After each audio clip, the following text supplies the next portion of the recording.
Biology के section का एक बड़ा ही इंटरेस्टिंग चैप्टर, हाथी का बच्चा हाथी क्यों होता है, बंदर का बच्चा बंदर क्यों होता है। नहीं पता है ना, अभी पता चल जाएगा। और इवोल्यूशन से सिर्फ इतना समझने वाले कि हम लोग इवॉल्व हुए हैं बंदरों से, वो सभी स्टूडेंट्स आ गए इस इंटरेस्टिंग चैप्टर को पढ़ने। तो class 10 chapter number 9 heredity and evolution. इस चैप्टर में क्या क्या नई चीजें हमें देखने को मिलेगी, इवोल्यूशन क्या होता है और ट्रेड्स कैसे ट्रांसफर होते हैं, और क्या लिखा है एनसीईआरटी में इस चैप्टर को लेके, और क्या है इस चैप्टर के सभी इंपॉर्टेंट और बेसिक कॉन्सेप्ट्स। तो इन सभी सवालों का जवाब आपको मिलने वाला है इस वीडियो में, इस लेक्चर में। तो मैं मिहिर शर्मा आप सभी का वेलकम करता हूं आपके अपने चैनल बंकिस्तान आपके मिनी स्कूल में। तो चलते हैं नेक्स्ट बंक पर।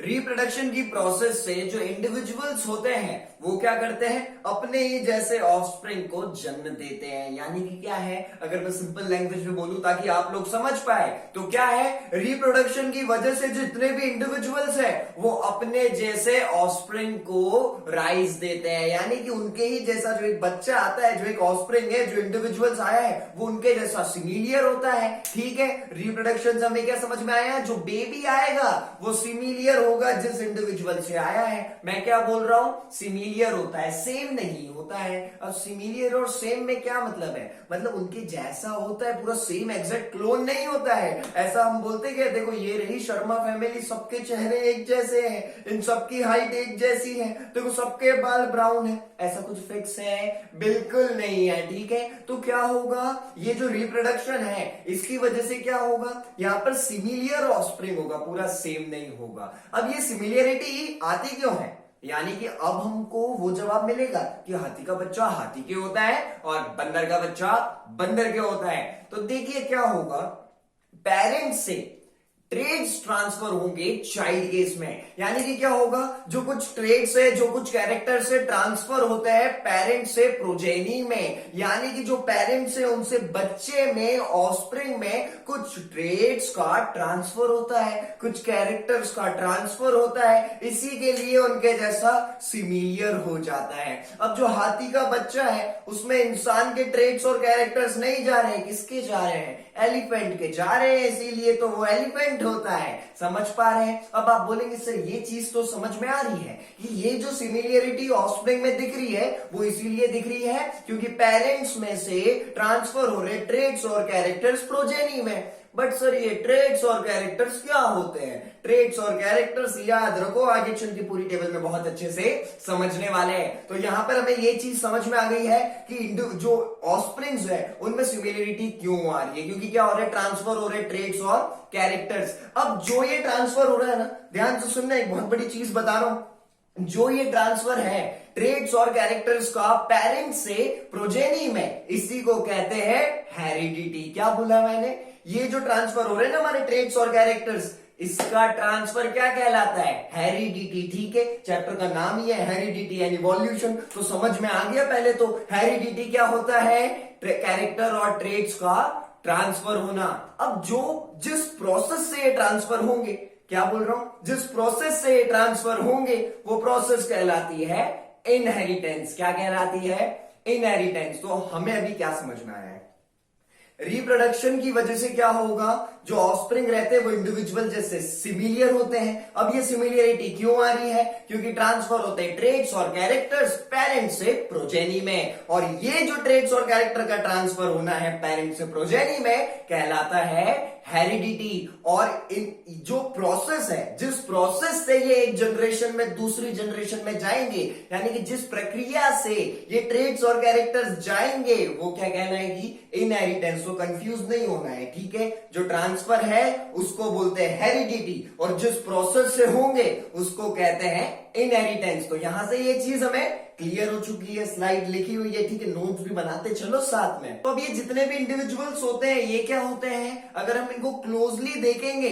तो ये पूरे एग्जैक्ट कॉपी नहीं होते हैं। जैसा मैंने पहले भी बताया, ये क्या होंगे, सिमिलियर होंगे लेकिन सेम नहीं होंगे। क्या होते हैं, पूरे एग्जैक्ट कॉपी नहीं होते, सेम टू सेम, ठीक है। अब बात करते हैं, देखिए शुगर केन की, ठीक है, शुगर केन के प्लांट्स की बात करते हैं। अब शुगर केन के प्लांट्स मतलब जो हमारे गन्ने की खेती होती है, जो गन्ने लगे हुए हैं, तो एक फील्ड में जब आप गन्ने देखेंगे ना तो आपको बहुत अलग अलग दिखने वाले। क्या दिखने वाले हैं, बहुत अलग अलग दिखने वाले, लेकिन वो इतने ज्यादा अलग नहीं दिखते कि आप बोलेंगे ये गन्ना देखो कैसा है, यहां से ये दूसरा लगना चालू हो जाता है और इसमें देखो कितना ज्यादा फर्क है। ऐसा कभी होता है क्या, एक जो पूरी फार्मिंग लगी होती है, जो पूरा खेती हम देखते हैं पूरा ऐसा कि ऐसा, तो उसमें बहुत ज्यादा डिफरेंसेस होता है, नहीं होता है, ठीक है। जो शुगर केन की एक फील्ड है उसमें भी डिफरेंस होता है, क्या होता है, डिफरेंस होता है, बट बहुत ज्यादा नहीं होता है। और वैसे ह्यूमंस में भी क्या होता है, धीरे धीरे हमें डिफरेंस देखने को मिलता है। क्या देखने को मिल रहा है, डिफरेंस देखने को मिल रहा है। और कैसा डिफरेंस, अब आप थोड़े से कंफ्यूज हो रहे हैं, सर आप कहना क्या चाह रहे हैं। मैं कहना ये चाह रहा हूं, जो चीज हमने डिस्कस की है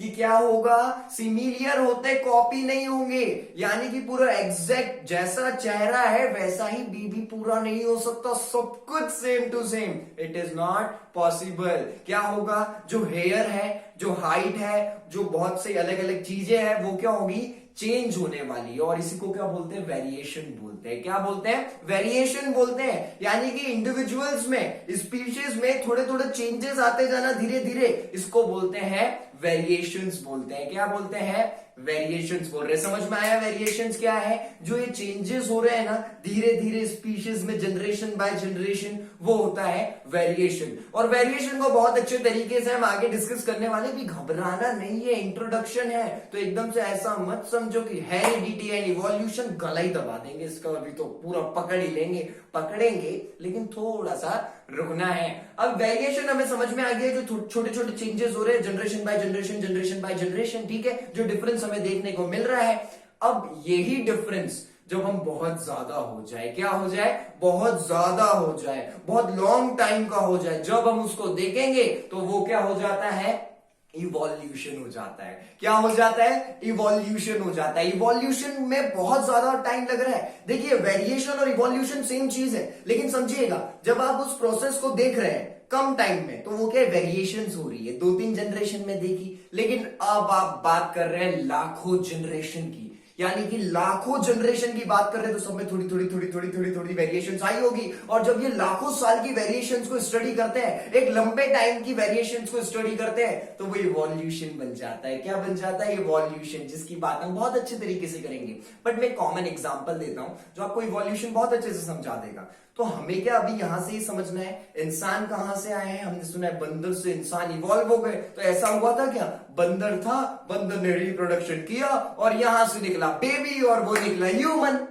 नहीं, ऐसा नहीं हुआ है, ठीक है। धीरे धीरे आपने ऐसा इमेज देखा है ना, उठते गया फिर ह्यूमन है। तो क्या है, ये इवोल्यूशन था, थोड़ी थोड़ी वेरिएशंस क्रिएट हुई, लाखों सालों का प्रोसेस था, और धीरे धीरे वेरिएशंस ने क्या करा, ऐसा काम कर दिया। इसलिए इसको पूरा बहुत लंबा टाइम लगा है, बहुत लंबे टाइम की वेरिएशंस है, इसलिए क्या बोलते हैं, इवोल्यूशन। और हमने तो सीख ही लिया है कि इवोल्यूशन क्या होता है। तो क्या होता है, जो वेरिएशंस होगी वो शुगर केन में कम होती है, ह्यूमंस में थोड़ी सी ज्यादा होती है।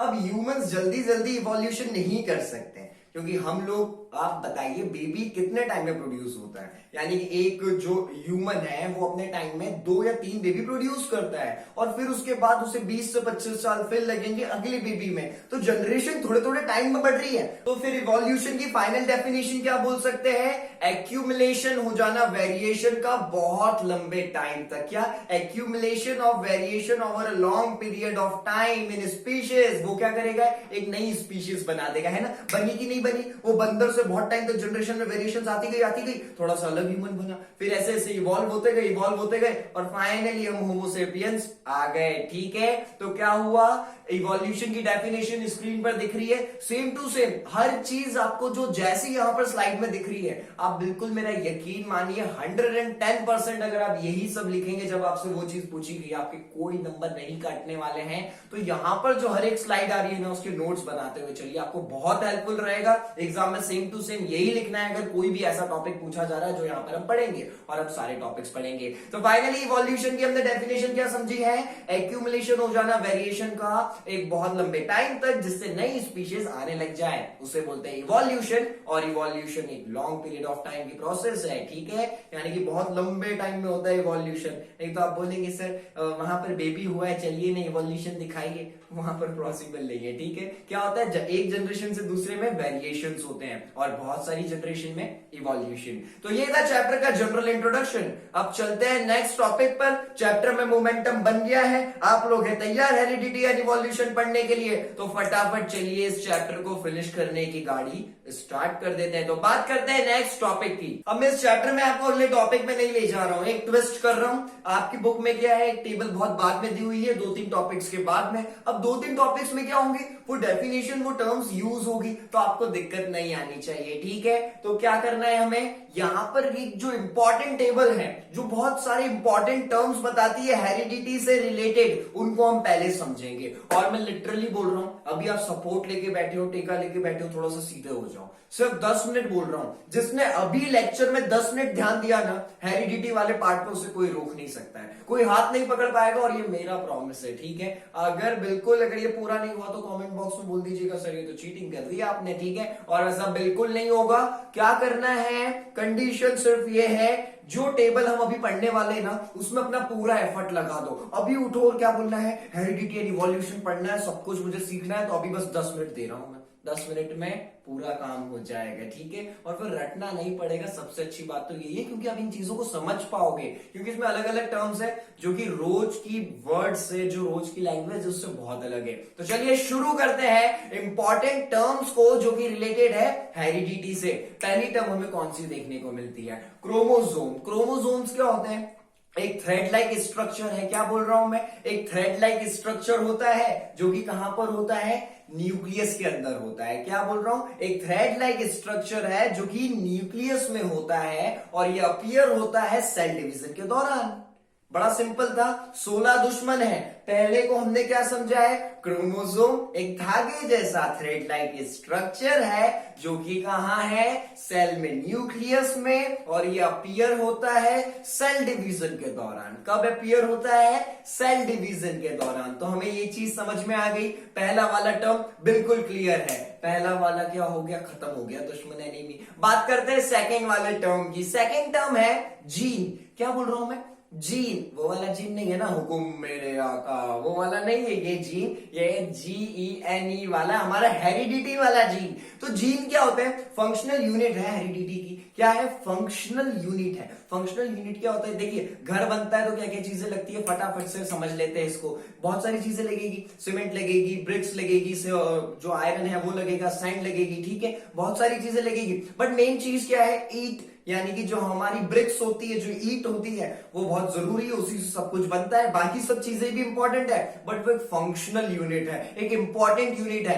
तो वैसा ही जीन है जो हमारा दूसरा टर्म है, ये एक फंक्शनल यूनिट है हेरिडिटी का। अब समझ में आ गया ना क्या है जीन, फंक्शनल यूनिट है हेरिडिटी का। भूले तो नहीं है हेरिडिटी क्या होता है, चलिए भूल भी गए तो याद करते हैं। हेरिडिटी क्या है, जो ट्रेट्स और कैरेक्टर ट्रांसफर होंगे पेरेंट से प्रोजेनी में। क्या बोला है, जो ट्रेट्स और जो कैरेक्टर पास होंगे पेरेंट से ऑफस्प्रिंग में, उस बच्चे में, वो क्या कहलाता है, हेरिडिटी। और यही हेरिडिटी की फंक्शनल यूनिट कौन है, टर्म नंबर 2 जीन है। तो ये चीज हमें समझ में आ गई। अब ये कहां पर होता है, क्रोमोसोम पर होता है, समझ में आ गया।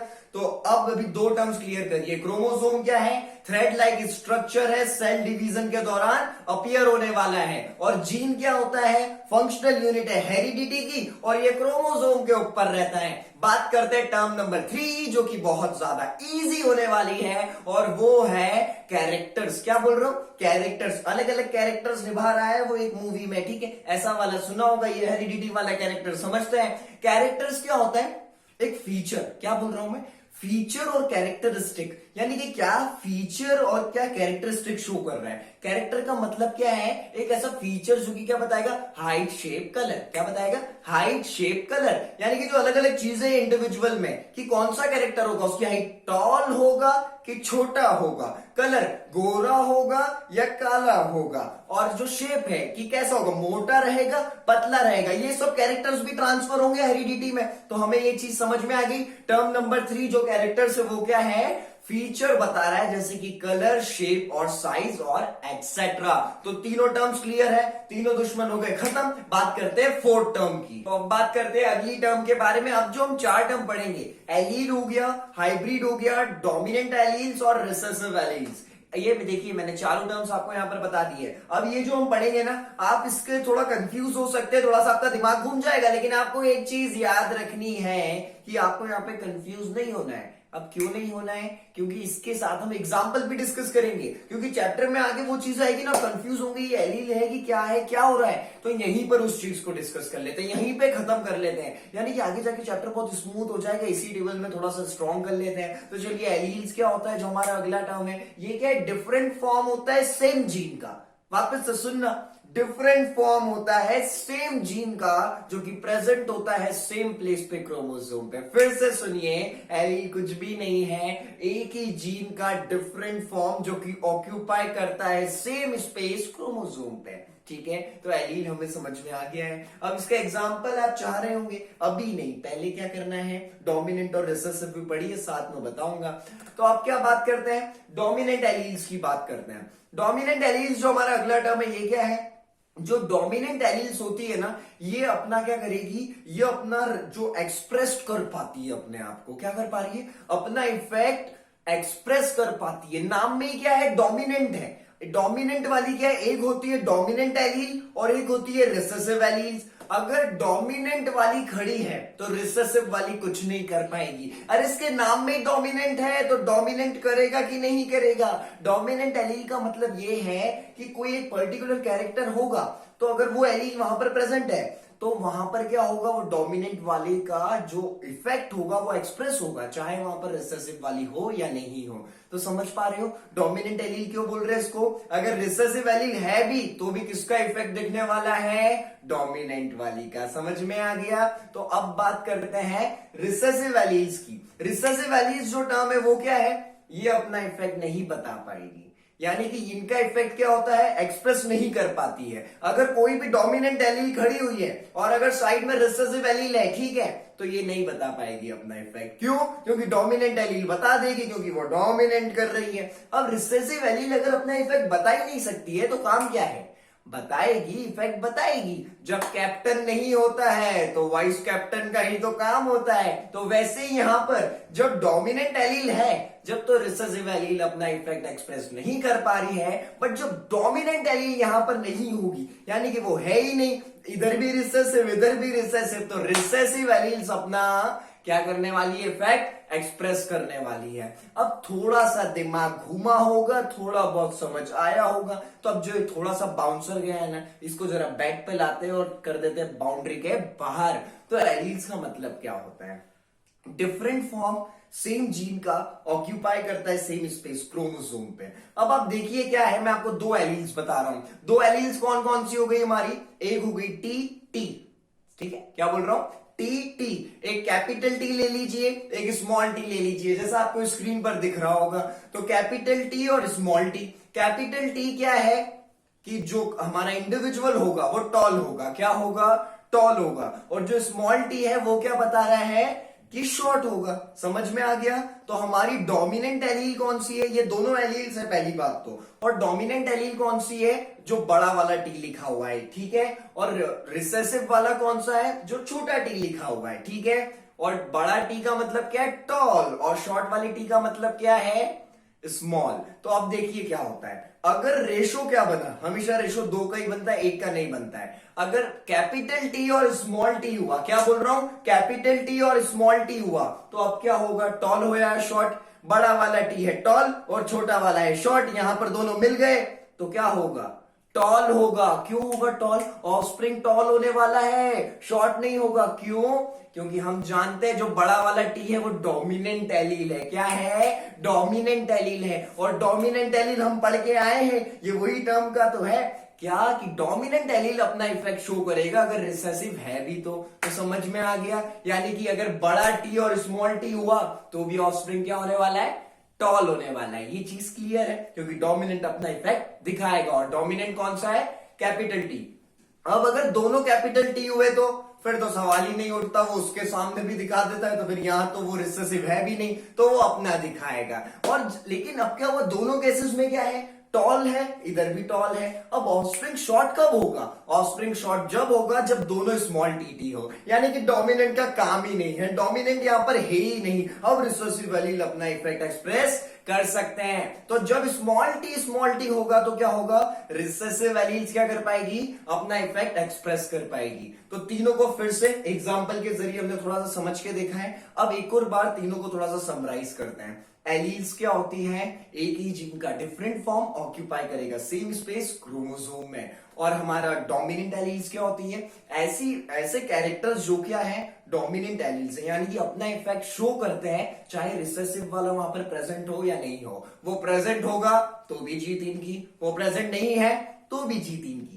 रिसेसिव एलील्स क्या होती है, ये अपना इफेक्ट अगर डोमिनेंट वाले के सामने नहीं दिखा सकते हैं, यानी कि डोमिनेंट एलील जब नहीं होगी तो ही ये अपना इफेक्ट दिखाने वाले हैं। तो ये तीनों चीजें हमें समझ में आ गई है। और अगर अभी अच्छे से भी नहीं आई है ना तो ठीक है, हमने बेसिक कर लिया है, क्योंकि आगे इसी का काम है। तो चलते हैं नेक्स्ट टर्म पर। तो अब बात कर रहे हैं अगली टर्म के बारे में। अब जितनी हमने पिछली पढ़ी है ना वो हमें अच्छे से समझ में आ गई है, और नई भी आई है ना तो थोड़ा सा वीडियो लेक्चर पीछे कीजिए और उसे अच्छे से समझ लीजिए, क्योंकि क्या बोला है, ये सारी टर्म्स बहुत ज्यादा इंपॉर्टेंट है। तो अब जो अगली चीज पढ़ रहे हैं वो है जेनोटाइप। अब जेनोटाइप क्या होता है, वो जो आप मेकअप करते हैं ना वो वाला मेकअप है, ठीक है। वो जो गर्ल्स करती है ना, बॉयज बोल रहे सर हम तो कोई मेकअप करके नहीं जाते, ठीक है, और कोई करता है नहीं करता है वो दोनों बात ओके है, लेकिन अभी तो जो काम की चीज है जेनोटाइप। जेनोटाइप कौन सा मेकअप है, जेनेटिक मेकअप है एक ऑर्गेनिज्म का, यानी कि क्या चल रहा है, जीन्स का टाइप, यानी कि जो जेनेटिक मटेरियल होगा वो कैसे कंपोज्ड है। तो यहां से हम क्या कह सकते हैं, जो हमारा टर्म है जेनोटाइप, ये क्या होता है, ये जेनेटिक मेकअप होता है ऑर्गेनिजम्स का, कि अंदर से जो जीन्स है उनका कैसे अरेंजमेंट है,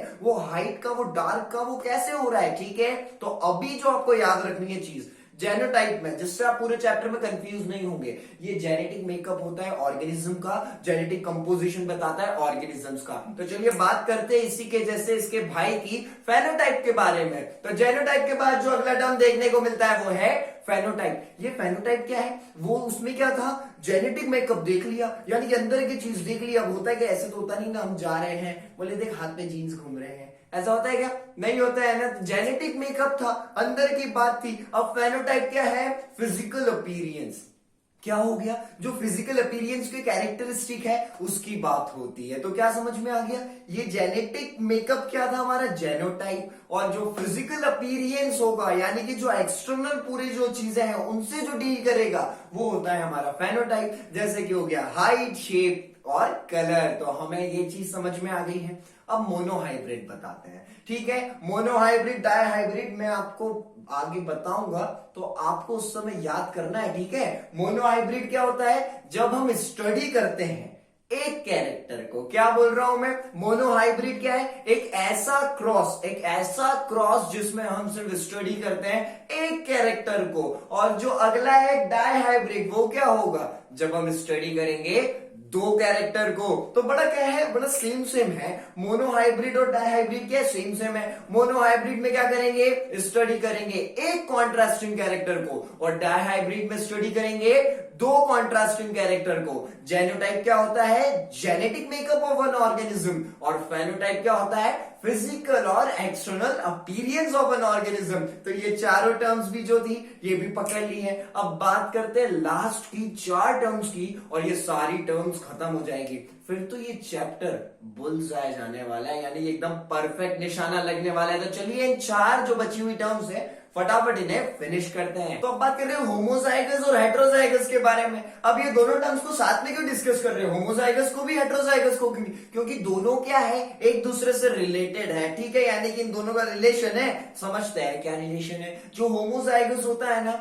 जब कब होगा होमोजाइगस, जब आइडेंटिकल जीन्स प्रेजेंट होंगे। क्या बोल रहा हूं मैं, जब आइडेंटिकल जीन्स प्रेजेंट होंगे तो वो क्या हो गया, होमोजाइगस हो गया। लेकिन अब एग्जाम्पल तो जरूरी है ना, नहीं तो आपको दिक्कत हो जाएगी और होनी नहीं चाहिए। तो देखिए क्या है यहां पर, होमोजाइगस में हमने बोला है कि सेम जीन्स प्रेजेंट होना। याद है, बड़ा टी मतलब टॉल और छोटा टी मतलब स्मॉल। तो क्या होना चाहिए, सेम प्रेजेंट होना चाहिए। वैसे आपको ये तो याद है ना कि अगर बड़ा टी और छोटा टी मिल गए तो भी क्या होगा, जो ऑफस्प्रिंग होगा वो टॉल होगा। क्यों होगा टॉल, क्योंकि जो बड़ा टी है वो डोमिनेंट एलील था और छोटा टी रिसेसिव था, यानी कि छोटा वाला अपना इफेक्ट नहीं दिखा सकता जब तक बड़ा वाला प्रेजेंट है। तो अब यहां पर क्या है, यहां पर वो चीज हमने रिवाइज भी हो गई है, वैसे एक बात अच्छी है। लेकिन अब आते हैं फिर से होमोजाइगस पे। होमोजाइगस क्या बता रहा है, सेम जीन्स प्रेजेंट होना चाहिए। यानी कि जब ये बड़ा टी और छोटा टी यानी कि कैपिटल टी स्मॉल टी ये जब दोनों साथ में प्रेजेंट है तो ये होमोजाइगस नहीं है, सेम प्रेजेंट होना चाहिए। यानी कि या तो दोनों शॉर्ट शॉर्ट हो यानी कि स्मॉल टी हो तो क्या हो जाएगा, होमोजाइगस हो जाएगा, या तो दोनों कैपिटल टी और कैपिटल टी हो तो होमोजाइगस हो जाएगा। यानी कि क्या होना चाहिए, सेम जीन प्रेजेंट होना चाहिए। तो ये चीज हमें समझ में आ गई है और सेम जीन का एग्जांपल भी हमें यहां पर दिख गया है। तो होमोजाइगस वाली कंडीशन क्लियर हो चुकी है। अब बात करते हैं हेट्रोजाइगस वाली की। हेट्रोजाइगस कर दो इसका पूरा उल्टा की पलटा, यानी कि हेट्रोजाइगस में क्या होगा, जब डिफरेंट जीन्स प्रेजेंट होंगे अपने साथ में, क्या होगा, जब डिफरेंट जीन्स प्रेजेंट होंगे। जैसे क्या था वहां पर, जब कैपिटल टी दोनों सेम दोनों डोमिनेंट वाले साथ में है तो होमोजाइगस, दोनों रिसेसिव वाले साथ में है तो होमोजाइगस। यहां पर क्या होना चाहिए, अलग अलग होना चाहिए। हेट्रोजाइगस में क्या होगा, एक कैपिटल टी एक स्मॉल टी, तो क्या हुआ, दोनों अलग अलग जीन्स आ गए। क्या बोल रहा हूं मैं, दोनों अलग अलग जीन्स आ गए और हेट्रोजाइगस बना गए। क्योंकि हेट्रोजाइगस वाली टर्म हमें यही बताती है अपीयरेंस ऑफ डिसिमिलियर जीन्स, यानी कि जो जीन सिमिलियर नहीं है, अलग अलग है, उनका अपीयरेंस होना कहलाता है हेट्रोजाइगस।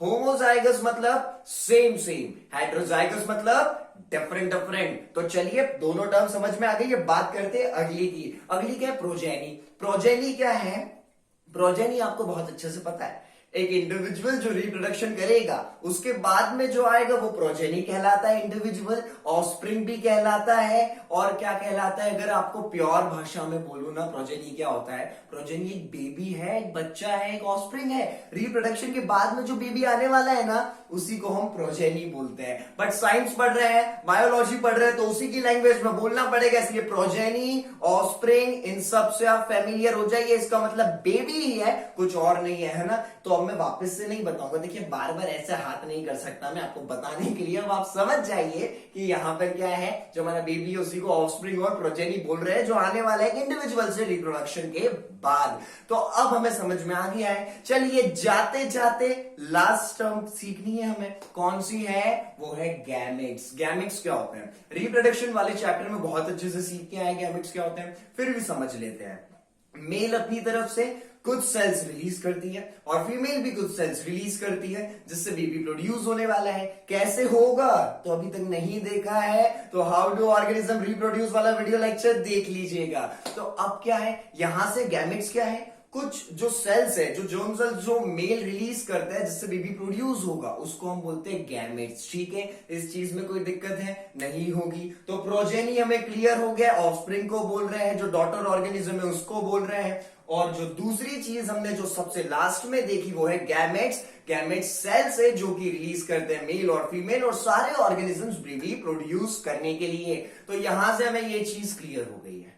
जितने भी इंपॉर्टेंट टर्म्स थे हमने थोड़ा सा साइंटिफिक लैंग्वेज में भी, थोड़ी हम लोगों की लैंग्वेज में भी, और थोड़ी ऐसी लैंग्वेज जिसमें आप समझते सब में डिस्कस कर लिया है। तो अगर नहीं समझ में आए पीछे करिए, बिल्कुल अच्छे से समझिए। और अगर किसी को ये सारे टर्म्स अगर अच्छे से समझ में आ गए, अभी की अभी याद कर लिए, तो आप इसमें मास्टर बन चुके हैं। अब इस चैप्टर में आपको कोई भी दिक्कत नहीं आने वाली है। तो जो चैप्टर में टेबल बाद में देके रखी थी हमने अभी समझ ली है। तो अब क्या करते हैं, चैप्टर के टॉपिक्स को उठाते हैं और अब देखिए कितना इजी होगा, इतनी सारी चीजें हम सीख चुके। इसलिए accumulation of variation during reproduction, यानी कि अब लाइन वाइज हम चलने वाले चैप्टर में बहुत सारी टर्म्स पढ़ी, थोड़ा सा सर चकरा रहा होगा लेकिन ग्रिप बन चुकी है। तो अब बात कर रहे हैं एक्यूमुलेशन की, वेरिएशन की रिप्रोडक्शन के दौरान। तो अब क्या होता है, थोड़ा सा आपको मैं फिर से रिकैप करवा देता हूं, वो सारी टर्म्स नहीं क्योंकि वो आपको बहुत अच्छे से हो चुकी है। हमने क्या देखा था, जो ट्रेट्स और कैरेक्टर्स है उनका ट्रांसफर होना एक जनरेशन से दूसरी जनरेशन, हेरिडिटी डीडीटी,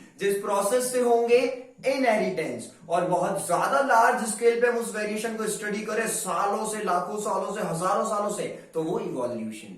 ठीक है, तो क्या है जो इनहेरिटेंस है, ये टॉपिक क्या बता रहा है, जो इनहेरिटेंस होगा एक जनरेशन से दूसरी जनरेशन में जब जाएंगे, वेरिएशंस क्रिएट होगी, तो फिर क्या होता है, जब वो जनरेशन भी रिप्रोडक्शन करेगी और जब ऑफस्प्रिंग आएंगे तो उनमें क्या होगा, वो वाले कैरेक्टर्स भी होंगे और जो अभी के वेरिएशन आने वो भी होंगे। समझ पा रहे हो, नहीं समझे होंगे तो एक छोटा सा एग्जांपल लेते हैं। किसी के दादाजी है, ठीक है, तो दादाजी से क्या है, थोड़ा सा वेरिएशन आया उसके फादर में, ठीक है, तो अब क्या हुआ, फादर से दादाजी से फादर तक में कुछ वेरिएशन आया है। अब वो जो फादर है, जो उनका सन है, ठीक है, तो वहां पर क्या हुआ है, उसमें भी वेरिएशन आया होगा, उस बच्चे में भी वेरिएशन होगा, बट उसमें साथ साथ वो जो ग्रैंडफादर और फादर के बीच में जो वेरिएशन था, जो आया था, वो भी होगा। समझ में आ गई आपको एक चीज? अगर सिंपल तरीके से समझाऊं तो क्या है, हमारी जो प्रॉपर्टी है, जो दादाजी की प्रॉपर्टी है, वो पापा के पास आई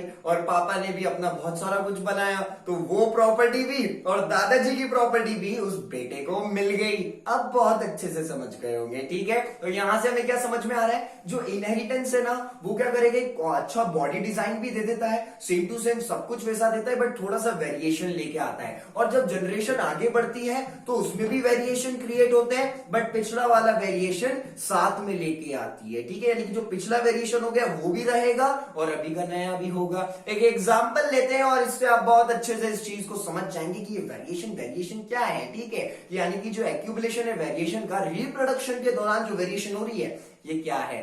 तो बात करते हैं मच्छरों की, ठीक है, मॉस्किटोज की। तो ये क्या होते हैं, बड़ा खून पीते हैं, तो इनको चलाने के लिए हम अच्छी अच्छी चीजें यूज करते हैं, बहुत सारी चीजें आ गई है आजकल, ठीक है, लेकिन मच्छर हार मानने को तैयार नहीं है। तो पहले क्या होता था, ऐसा ही जो गवर्नमेंट हॉस्पिटल्स होते थे वहां पर डीडीटी पेंट किया जाता था, ठीक है। आप समझते नहीं होंगे, मैं समझा देता हूं। डीडीटी एक ऐसा पेंट होता है जो दीवारों पे किया जाता था व्हाइट कलर का, जिसपे मच्छर नहीं आते थे, इसलिए उसको किया जाता था।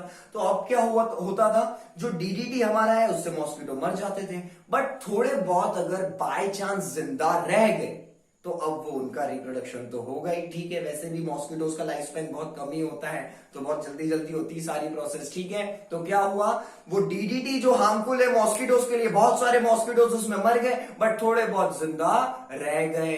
अब जब ये थोड़े बहुत रिप्रोडक्शन करेंगे और इनके जब ऑफस्प्रिंग आएंगे तो उनमें थोड़ी सी वेरिएशन हुई, यानी कि क्या हुआ, वो लोग डीडीटी में सर्वाइव कर गए, तो उनके जो चाइल्ड थे, उनके जो ऑफस्प्रिंग्स थे, वो भी, उनमें भी थोड़ी सी क्या हुई, उसको लेके इम्यूनिटी हुई। अब उसको लेके फिर से एक और ऑफस्प्रिंग आया, अगर एक दो जनरेशन और आगे बढ़ गई तो फिर क्या होगा, पूरी इम्यूनिटी आ गई डीडीटी को लेके। और आप पूछेंगे सर अच्छा बहुत सारी आगे, कितनी आ गई है? इतनी आ गई है कि आजकल इस डीडीटी को मच्छर मारने के लिए यूज ही नहीं करते, क्योंकि अब ये बेअसर हो चुका है। क्यों? क्योंकि मॉस्किटोज में क्या हुआ है, इसको लेके वेरिएशन आ गया, अब वो सर्वाइव कर सकते हैं। अब आप समझ पा रहे होंगे कि वेरिएशन मैं कहना क्या चाह रहा हूं। और ह्यूमंस में भी ये बहुत ज्यादा होता है, क्योंकि ह्यूमंस इन्वॉल्व होते हैं सेक्सुअल रिप्रोडक्शन में, और सेक्सुअल रिप्रोडक्शन बहुत ज्यादा डाइवर्सिटी अपने साथ लेके आता है, तो हमें अच्छा खासा वेरिएशन देखने को मिल जाता है, ठीक है। तो ये मॉस्किटो वाला एग्जांपल बड़ा ही इंटरेस्टिंग था और हमें बहुत अच्छे से समझ भी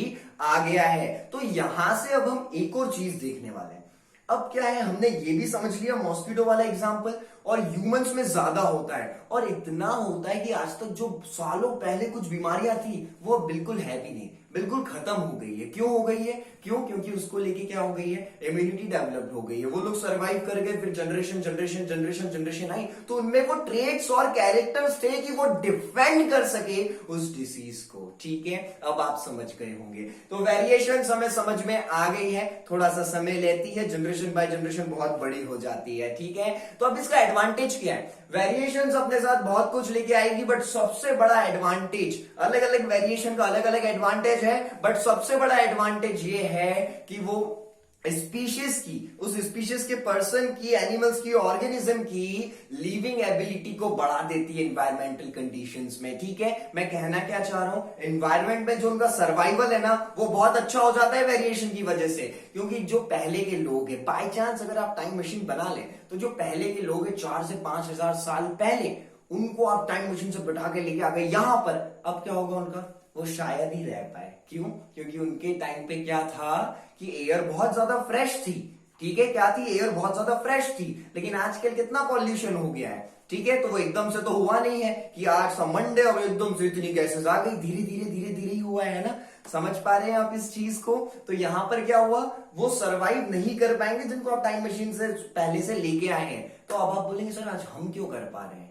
बिकॉज ऑफ वेरिएशन। क्योंकि क्या हुआ, धीरे धीरे एनवायरमेंट बिगड़ा है और धीरे धीरे जनरेशन आगे बढ़ रही होगी, तो वो थोड़ी बहुत खराब में सरवाइव कर लेते थे, जो उनके बच्चे थे वो उसमें सरवाइव कर लेते थे। तो ऐसे ऐसे धीरे धीरे करके पॉल्यूशन भी ज्यादा होता गया, वेरिएशन भी ज्यादा होती गई, और आज इतना डिफरेंस हो गया कि 1000-2 साल पहले ऑर्गेनिज्म जो थे आज की कंडीशन में रहेंगे तो थोड़ा सा उन्हें बिल्कुल सुटेबल नहीं होने वाला है। तो यहां से accumulation of variation during reproduction हमें समझ में आ गया है। हमने क्या क्या चीजें देखी है? एक तो इनहेरिटेंस देखा, अपने साथ क्या लेके आएगा, पहले के वेरिएशंस को भी साथ में लेके आएगा। और सबसे बड़ा वेरिएशन का एडवांटेज ये है कि वो सर्वाइवल को बेटर कर देता है एनवायरमेंटल कंडीशन के अकॉर्डिंग। अब हम बात करने वाले इनहेरिटेंस ऑफ ट्रेड्स के बारे में। ट्रेड्स जब पेरेंट्स से प्रोजेनी में जाएंगे यानी कि ऑफस्प्रिंग में जाएंगे, उसी प्रोसेस को इनहेरिटेंस बोलते हैं। तो इनहेरिटेंस देखते हैं ट्रेड्स का, ठीक है, कैसे हो रहा है। तो क्या होता है, जो ट्रेड्स जब एक जनरेशन में दूसरे जनरेशन में जाएंगे वो किसके थ्रू जा रहे हैं? जीन्स के थ्रू जा पा रहे हैं। ठीक है, किसके वजह से जा पा रहे हैं? जीन्स की वजह से। और जीन्स को टेबल में अच्छे से पढ़ के आए हैं, ठीक है। तो जीन्स क्या होती है? डीएनए की यूनिट होती है जो कि क्रिएट करती है स्पेसिफिक कैरेक्टर। जैसे कि क्या हो गया, हाइट, शेप, इन सबको लेके क्या कर रहा है? जीन्स क्या करेंगे, एक अपना स्पेसिफिक कैरेक्टर होता है, यानी कि हर जीन के पास क्या होता है, एक अलग कैरेक्टरिस्टिक है जो कि क्या होगा, पेरेंट से नेक्स्ट जनरेशन में जाएगा और वही कैरेक्टरिस्टिक वहां पे शो होगा।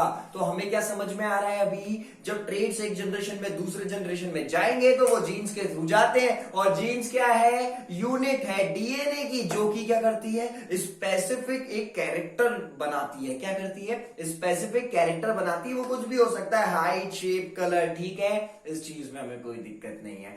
अब देखिए क्या होता है, ह्यूमन पॉपुलेशन बहुत बड़ी है, बहुत ज्यादा बड़ी होने के कारण क्या होता है, अलग अलग डाइवर्सिटी, अलग अलग वेरिएशन देखने को मिलती है, क्योंकि जीन्स भी तो अलग अलग होंगे। अगर हाइट को लेके ही जीन्स देखा है तो वो क्या सिर्फ टॉल होता है? वो शॉर्ट भी हो सकता है। तो ऐसे ही कलर को लेके अलग अलग हो सकता है, सारी चीजों को लेके जीन्स अलग अलग है। तो ये जब ट्रेड्स ट्रांसफर हो रहे हैं, तो ये जो कैरेक्टर ट्रांसफर हो रहे हैं तो अलग अलग हो जाते हैं, वेरिएशंस आती है। ठीक है, दो बातें ध्यान रखना भी जो मैं बोल रहा हूं। क्या हो रहा है? ट्रेड्स ट्रांसफर हो रहे एक जनरेशन में दूसरी जनरेशन में, और ये ट्रेड्स अलग अलग होंगे। ठीक है, क्योंकि ये जीन्स की वजह से हो पा रहे हैं। किसी में कलर गोरा है, किसी में ब्लैक है, किसी में ये है, किसी में शेप पतला है, किसी में मोटा है, ये चीज समझ पा रहे हैं।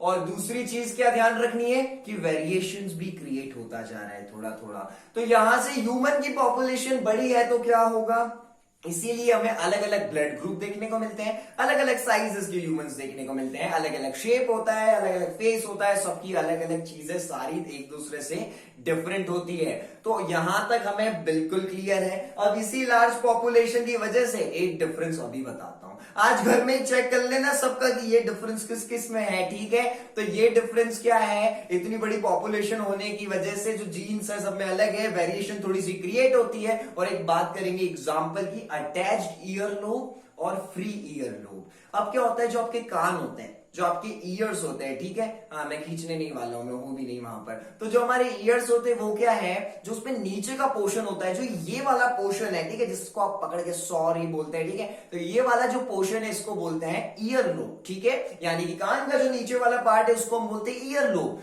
अब जो ये लोअर ईयर लोब है ये किसी में अटैच्ड होता है, किसी में फ्री होता है। देखिए दोनों पिक्चर दिख रही है, क्या होगा, किसी में क्या होगा, ये ईयर लोब अटैच्ड है, चिपका हुआ है, और किसी में क्या होगा, फ्री रहता है, यानी कि दूर है। समझ में आ गई ये वाली चीज? तो ये डिफरेंस हमें देखने को मिलता है, घर में चेक कर लो सब में। ठीक है, तो अब क्या हुआ, इनहेरिटेंस ऑफ ट्रेड्स ने हमें क्या बताया, जो ट्रेड्स है, जो कैरेक्टरिस्टिक के पास हो रहे हैं वो जीन्स के थ्रू। जीन्स डीएनए की यूनिट है जो अपने साथ कैरी करती है एक स्पेसिफिक कैरेक्टर। अब सभी जीन्स में अलग अलग स्पेसिफिक कैरेक्टर है, पॉपुलेशन है बहुत बड़ी बड़ी, तो बहुत सारे डिफरेंस देखने को मिलते हैं, चाहे वो कलर हो, ब्लड ग्रुप हो, नोज हो, साइज का, लिप्स का साइज हो, सब अलग अलग होता है। और उसी का एक एग्जांपल लिया, ईयर वाला, लोअर ईयर लोब वाला, किसी के अटैच्ड होंगे, किसी के फ्री होंगे। तो चलिए जितने भी लोग हैं चेक करने लग जाना किसका अटैच्ड है और किसका फ्री है। तो चलिए यहां से इनहेरिटेंस ऑफ ट्रेट्स यहां पर खत्म होता है। अब बात करते हैं एक छोटी सी इंटरेस्टिंग चीज की, और वही है हमारा नेक्स्ट टॉपिक। तो इंटरेस्टिंग टॉपिक है मेंडल एक्सपेरिमेंट। मेंडल ने क्या किया, दो एक्सपेरिमेंट किए, ठीक है। एक्सपेरिमेंट एक ही दिया बट उनसे दो अलग अलग तरीकों से किया और दो लॉस दिए, जो कि आपकी बोर्ड एग्जामिनेशन के लिए बायोलॉजी सेक्शन से बहुत ज्यादा इंपॉर्टेंट है। तो दोनों लॉस बहुत इंटरेस्टिंग है। क्या करा था, बटलों को लेके, जो हमारी पीस होते हैं उनको लेके क्या करा था, एक्सपेरिमेंट करा था और दो लॉस दिए, जो कि बहुत इंटरेस्टिंग है। इस टॉपिक को हम कह सकते हैं ये सबसे ज्यादा इंपॉर्टेंट है, बहुत इंपॉर्टेंट है, बहुत ज्यादा इंपॉर्टेंट है और बहुत ज्यादा इंटरेस्टिंग भी। आपको बहुत मजा आने वाला है। तो ये इंटरेस्टिंग टॉपिक, इंटरेस्टिंग भी है, मजेदार भी है और क्या है, बहुत इंपॉर्टेंट भी है। तो आप लोग अभी थोड़ा सा थक भी गए हैं तो थोड़ा सा गैप तो जरूरी है। तो इस चीज को हम डिस्कस करेंगे नेक्स्ट वीडियो में और नेक्स्ट लेक्चर में, और फिनिश करेंगे सारे रिमेनिंग टॉपिक्स भी इस चैप्टर के। तो इसी के साथ मैं मिहिर शर्मा आपसे विदा लेता हूं। पसंद आए लाइक करें, शेयर करें।